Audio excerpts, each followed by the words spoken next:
राहुल गांधी के विरोध में कानपुर के सिखों ने निकाली सिख रोष यात्रा।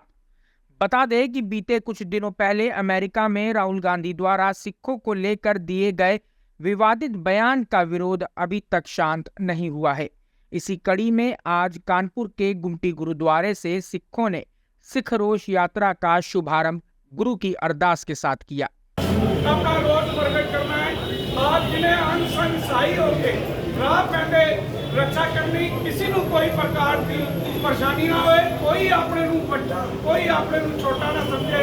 अपने चरणों की सेवा लाओ और जिहड़े भी राजनीति भी कर रहे हैं और 6वीं पातशाही का इतिहास पढ़ के दोनों भी धर्म और राजनीति किवें चलना है वो काम करते रहन। मनु भी समझ देनी, सारी संगत को समझ देनी। राह पैंडे हंसन साहब से आप जी के चरणों की अरदास है कि कमर कसा किया जा रहा है। आप जी ने प्रोग्राम को सफल कराना है। वाहिगुरू नानक नाम चढ़ती कला तेरे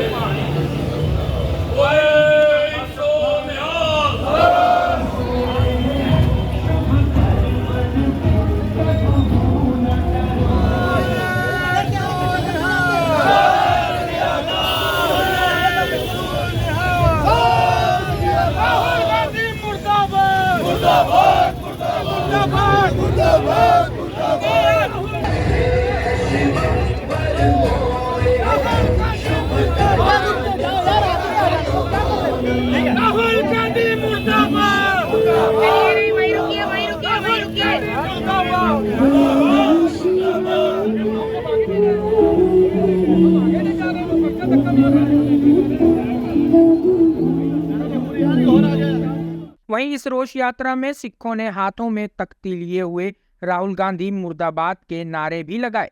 साथ ही उन्होंने राहुल गांधी को सिखों से माफी मांगने के लिए कहा। हाथों में तख्ती लिए 1984 की याद दिलाते हुए अपना विरोध प्रदर्शन किया। बता दें कि यह रोष यात्रा गुमटी गुरुद्वारे से होते हुए संत नगर गुरुद्वारा पर समाप्त हुई।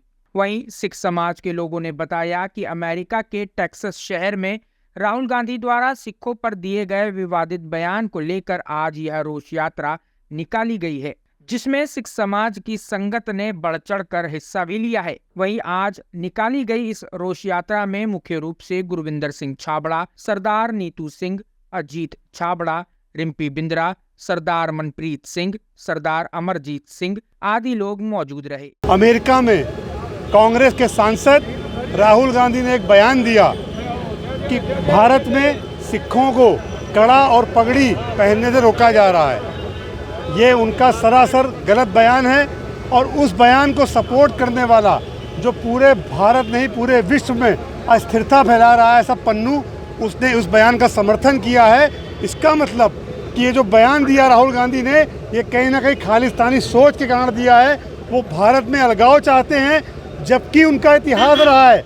उनकी दादी ने सिखों के सर्वोच्च धार्मिक स्थल स्वर्ण मंदिर पे तोपों से, टैंकों से हमला करवाया और उनके पिताजी ने हजारों सिखों को कत्लेआम करा दिया। तब उन्होंने कहा था जब बड़ा पेड़ गिरता है तो थोड़ी सी धरती हिलती है।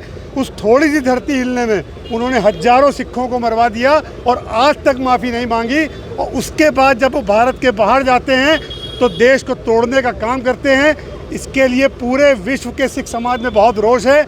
आज हम लोग की ये सिख रोष यात्रा जो कानपुर सिख समाज की ओर से निकाली जा रही है, गुरुद्वारा कीर्तनगढ़, जहां पर मोदी जी ने अपने अभियान की शुरुआत की थी, तब तो कोई पगड़ी का डर नहीं था। जब खुद उन्होंने पगड़ी बांधी थी, इस तरीके के बयान उन्होंने जो दिए हैं उसके विरोध में आज आम सिख सड़कों पे है और राहुल गांधी के बयान का विरोध कर रहा है। नेता जब अमेरिका वाशिंगटन गए थे, उन्होंने वहाँ पे एक बात कही थी कि भारत में सिखों को करपान और पगड़ी पहनने में भी दिक्कत आ रही है। इससे ये उनका बयान आतंकवादियों को सपोर्ट करने के ओर प्रोत था। जो आतंकवादी देश के टुकड़े कहाँ जाते हैं, एक नया खालिस्तान बनाना चाहते हैं, राहुल गांधी का ये बयान उन आतंकवादियों को सपोर्ट करने वाला था कि इस तरह के बयान जारी करके वे सिखों को गुमराह करने का काम कर रहे थे। राहुल गांधी पप्पू हैं, उनको नहीं मालूम कि सिख एक मार्शल कौम है। जितना देश के अंदर सिख सुरक्षित इस समय है, उतना कभी नहीं था। 1984 के आसपास कांग्रेस ने सिखों को आतंकवादी घोषित कर दिया था। जगह जगह सिखों के मर्डर हुए थे और ये कहा जाता था कि सिख आतंकवादी होते हैं। और इस तरह 1984 में सिखों का कत्लेआम कराया। इस धब्बे से अभी कांग्रेस मुक्त नहीं हुई है, तो कांग्रेस राहुल गांधी ने इस तरह का बेकार का बयान देके अपना जाहिर किया है और पूरे देश के अंदर सिख समाज में गहरा रोष है। किस तरह से विरोध किया, क्या मांग करते हैं सरकार से? हम सरकार से मांग करते हैं कि राहुल गांधी ने जो बयान दिया है वो देशद्रोही है। देशद्रोह का मुकदमा कायम करके राहुल गांधी को जेल भेजा जाए और इस तरह के बयान ताकि दोबारा कोई दे ना सके। आज वो जो राहुल गांधी नौसिखिया पैदा कर दिया बाप बेटों ने, उसके लिए है कि जो मर्जी बयान देने लगता है। अब उसको सिखों से पंगा लेने की क्या जरूरत है? अरे ठीक है, तुम देश को बांट के कभी हिंदुओं में, कभी ओबीसी में, कभी जनगणना में, कभी किसी कुछ में, पर सिख कभी बर्दाश्त नहीं करेगा सिख के खिलाफ कोई बात होगी। सिख का धर्म जिस पगड़ी की शान रख के आज प्रधानमंत्री भी गुरुद्वारे में मत्था टेकने जाता तो पगड़ी पहनता है। प्रदेश का मुख्यमंत्री भी पहले पगड़ी बांधता पर सिर पे, बाद उसके बाद गुरु ग्रंथ साहब रखता है। और तुम उसकी बात कर रहे हो, उस पगड़ी की बात कर रहे हो, उस कड़े की बात करते हो। तुम शनि से डरते हो, हम शनि से डरते नहीं, क्योंकि हमारे गुरु ने हमको ये कड़ा पहनाया है, ये ताज दिया जो तख्ते ताउज है। और शुभ कर्मन के लिए कभी ना डरो, जब चाहो तब चाहे लड़ो। और ये जो हमको कृपान दी है, ये दुर्गा ने भी ली थी, और अगर गदा हनुमान जी के पास थी तो शस्त्र हमारे गुरु गोविंद सिंह जी ने भी दिए थे। तो हमें किसी चीज़ की कमी नहीं है। और ये अगर सिर्फ यह बयान बंद नहीं करेगा तो हम नहीं चाहते कि पुन्नू के साथ मिलकर क्या हश्र होगा। राम जाने, अल्लाह जाने, ईसा मसीह जाने, उसका तो खुदा जाने। Hey there. Subscribe to my channel and also press this bell icon so you can get latest video notifications.